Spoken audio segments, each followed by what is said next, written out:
Welcome to Left, Right, Center, where we are covering Colorado politics. First on CBS News Colorado, I'm political reporter Sean Boyd. We begin with an investigation into Xcel's decision to cut power to 55,000 Coloradans. The utility says it shut down part of its grid April 6th and 7th to reduce wildfire risk during a windstorm. The Public Utilities Commission held a hearing this past week where 160 customers testified not only about the impact of the outage, but the execution of it. Some say they received only 4 to 5 hours notice, while others say they received no warning. Joining me, our analysts, Republican Dick Wadhams and Democrat Sheila McDonald. So Dick, let me start with you. Xcel, which is being sued by the Marshall Fire survivors, stands by its decision. Can't help but wonder if these power outages are going to become a regular thing in Colorado. I think so, especially given a weather event like we had with those massive winds. And given what you and your neighbors went through, Sean, I think they were trying to do the right thing. Right. I really do. Yeah. But you cannot give people only 4 hours notice, or in some cases no notice. They've got to let people take care of their food and in addition to businesses, and they just mishandled it. They will do better next time. I bet. People on medical equipment too. Yes. You think of people on oxygen and things like that. Yes. So Sheila, what do you see coming out of the PUC's investigation? I think the PUC will help Xcel come up with a better plan of how to contact people and especially working with municipalities. I do agree with Dick. I think they were trying to do the right thing, and I think the PUC will see that too. Their intentions were good. Their lack of communication with neighbors, businesses, and frankly, leaders in the communities, the Boulder mayor, for example, I think has to get better. This was the first time they'd done that, right, where they had chosen to do that. There's going to be ups and downs with that. So I think the PUC will help them plan better in the future and will require them to do some things. That's key, the planning part of this. Exactly. Because a lot of fire survivors were glad to see them cut the power. Mm-hmm. They weren't upset about that. It was just this lack of warning ahead of time. Exactly. Well, turning to the state capitol now, where a bill that would have quadrupled property taxes for many short-term rentals failed this past week. Supporters say it would have helped the affordable housing crisis while leveling the playing field between short-term rentals and places like bed and breakfasts that are taxed at commercial rates. Opponents say the bill would have killed Colorado's short-term rental business. Sheila, another short-term rental bill is still pending. It would only tax a short-term rental if it's a person's third house. What do you think the chances are of that one passing? The short-term rental business is so interesting. I think the legislators are scrambling for a way to create new tax revenue streams for the state.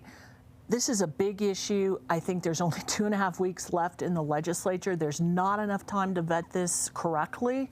And so I don't think it passes this session, but it is an issue that's going to come back again and again as we try to address affordable housing and also the impacts these short-term rentals have on affordable housing.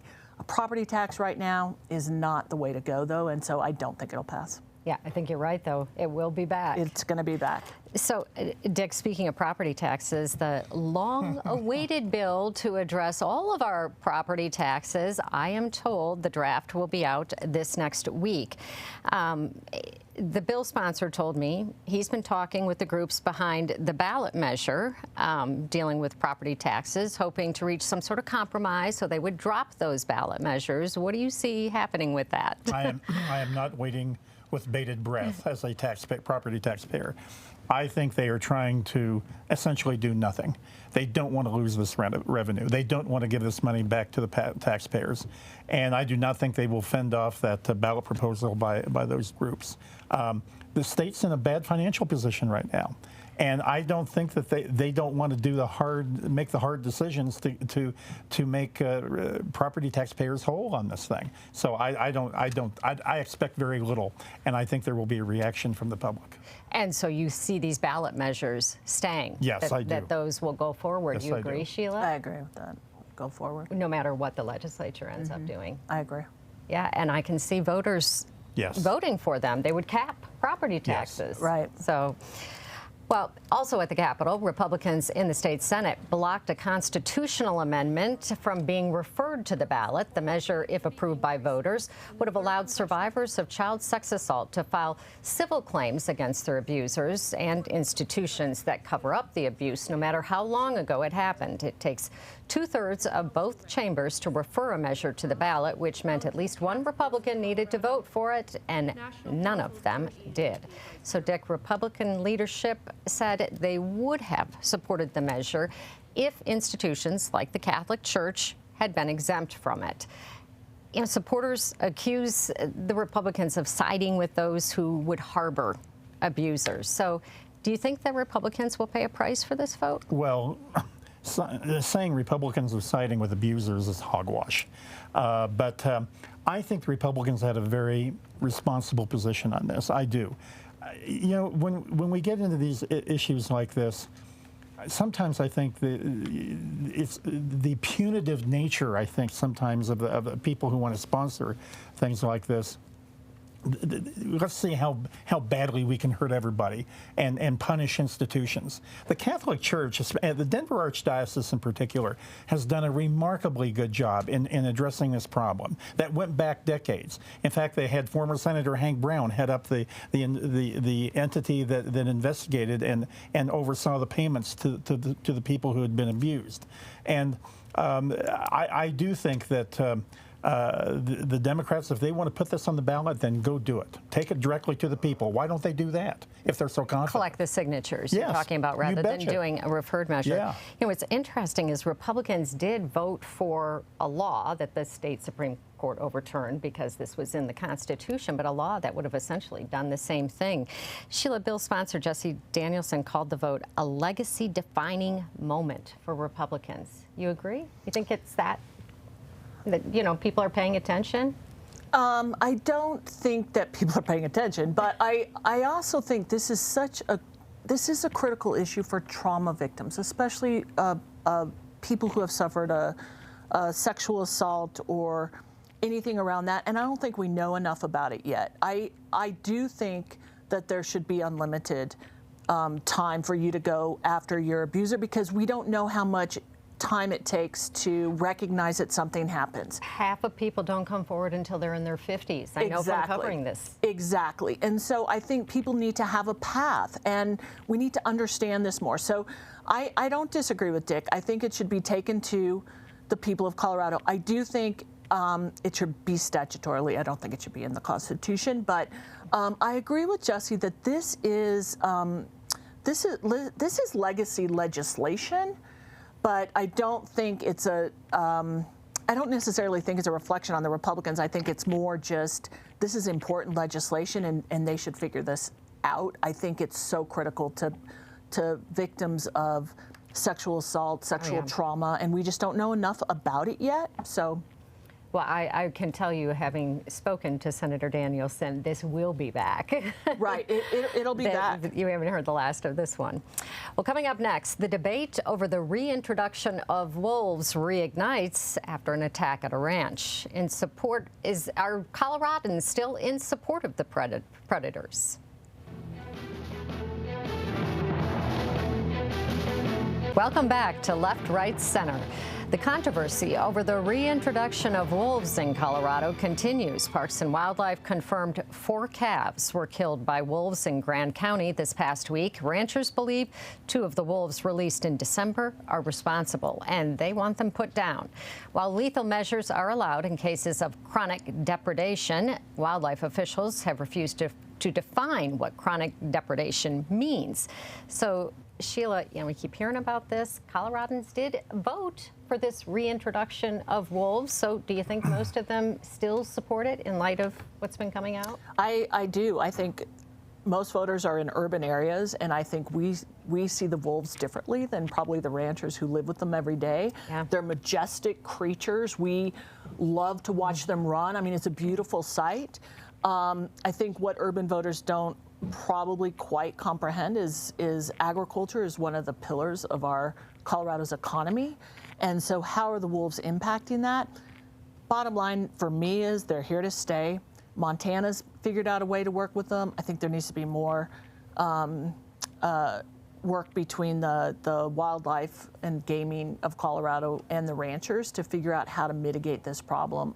Montana's done some interesting things in terms of teaching the cows how to herd themselves to fend off wolves. It's pretty interesting. So I think there's things that still can be done. They only got released in December. It's only April. I just think the wolves are here to stay, and we need to help figure out how to make that happen safely for everybody. May only have been 4 months, but Dick, the ranchers' patience is running thin, and I really, can you blame them? No, I can't. And by the way, I know I've spent a lot of time in Montana, Sheila, and there's still a lot of opposition to those wolves up there. But I got to tell you, Sean, let's be honest about the people who put this on the ballot. They don't care about ranchers. They don't care about farming. In fact, they want ranching to be eliminated. They don't care if those cattle are killed.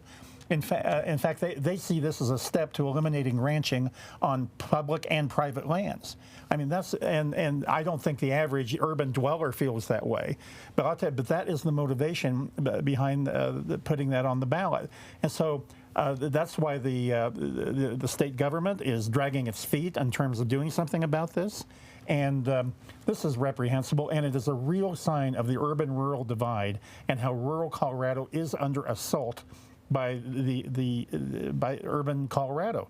And you watch, nothing is going to happen. But this will come to a head, Sean, when a human is attacked by a wolf and possibly even killed. That's going to happen at some point. The agency announced recently that these wolves are going to spread way far from where they were released. This is going to happen sometime, and that's when the public is going to sit up and saying, wait a minute, why did we do this? Yeah, I think you're absolutely right, though, that it does highlight the urban-rural divide, and we have talked about that. Well, finally, this week, the Colorado Sun reports that the Colorado Republican Party has subpoenaed a Republican state representative. The GOP wants Representative Mike Lynch to turn over, among other things, communications related to unaffiliated voters as the party tries to block those voters from having a say in primaries. Lynch is running for former Congressman Ken Buck's seat in the 4th Congressional District. The state party also endorsed one of his opponents, Congresswoman Lauren Boebert. So, Dick, there's no end to the surprises with the Colorado Republican Party. So what is going on here? This is a testimony to the brilliance of the state chairman, Dave Williams. I think it's brilliant to tell 48% of the electorate, 1.7 million unaffiliated, to get lost. We don't want you, and we're going to go to court to make sure you'd have no role in the Republican nomination process. Makes sense to me. I got to tell you, Sean, the Republican Party is impotent. It is irrelevant right now, and Dave Williams and that whole crowd are driving it deeper. Lauren Boebert, the whole crowd is driving it deeper, and we're just going to see how far it's going to have to fall before it collapses and something else can emerge. Why go after Mike Lynch? Is he the top opponent to Boebert? Well, he defeated one of their favorites in the primary a year ago. Right. But there will be other Republicans who will be subpoenaed. It's a stupid subpoena, but the whole lawsuit is stupid. But they're going to try to pursue it. So, Sheila, what impact do you see all this Republican infighting having on both the primaries and the general in November? I think it's a short-term strategy for the Republicans to be trying to alienate unaffiliated voters when they're the largest voting group in Colorado. So I think for the Democrats, this is a great opportunity for them to do some outreach to develop issues that unaffiliateds care about, which are less the polarizing issues that the Democrats have a tendency to lean to. And so I think they have a real opportunity in November to maybe even pick up a congressional seat. It'll be hard, but I do think they have that opportunity because the unaffiliateds are sick of all the infighting. They're tired of this controversy. They want to, I think everybody wants this, but more than others, they want a congressperson or a legislator who represents what they care about: affordable housing, jobs, health care. They don't want all this other, it's just a circus to them. So I think for the Democrats, they have an opportunity in November to do a lot of outreach to these unaffiliated voters about issues they care about. Will they do it? That's the question. Yeah, certainly the Republican Party has given them a golden opportunity here. Telling me. They have. Sorry, Dick. Hey. All right, thanks for joining us for this installment of Left, Right, Center. We'll see you next week.